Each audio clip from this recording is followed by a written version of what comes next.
99 के चक्कर में तो दो जने रहन कहन महाराज 99 का हुआ। अरे बड़ी लंबी कहानी है। हाँ कह सुनावे लागेन कह 99 के चक्कर में पड़ गया।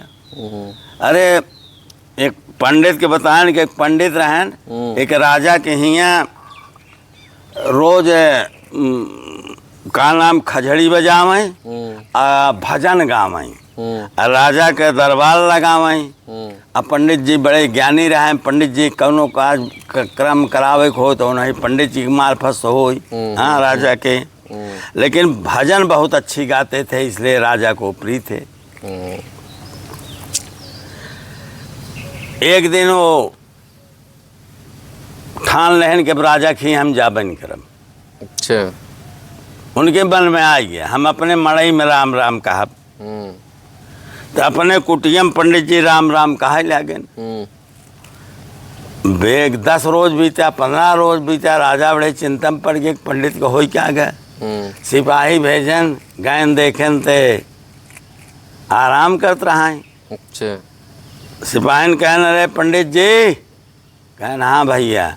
अरे कहन राजा साहब बुलाए हैं आपको।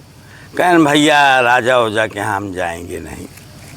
कहन काहे बरे महाराज का कमी होगी। कहन कमी कुछ का राजा तो हमको सब देने के तैयार थे। कहन झोपड़ी में क्यों रह रहे हो महल बनवा दें सब कुछ था तो क्यों हम जाएं। हम अब राम भजन करना चाहते हैं। गैन भाई राजा से बताएं। राजा ने कहा नहीं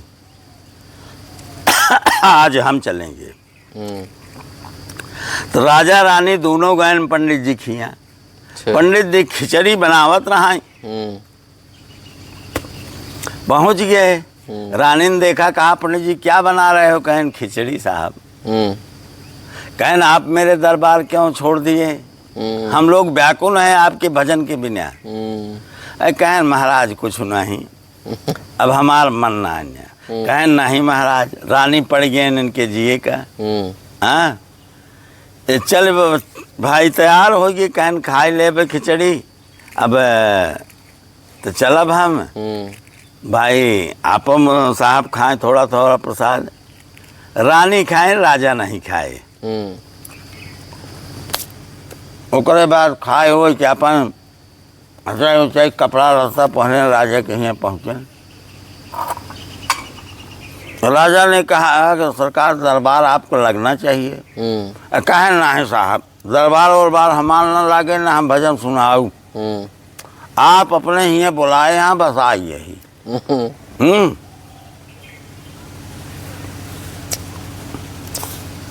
रानी कहे नहीं महाराज कुछ सुनाई दे।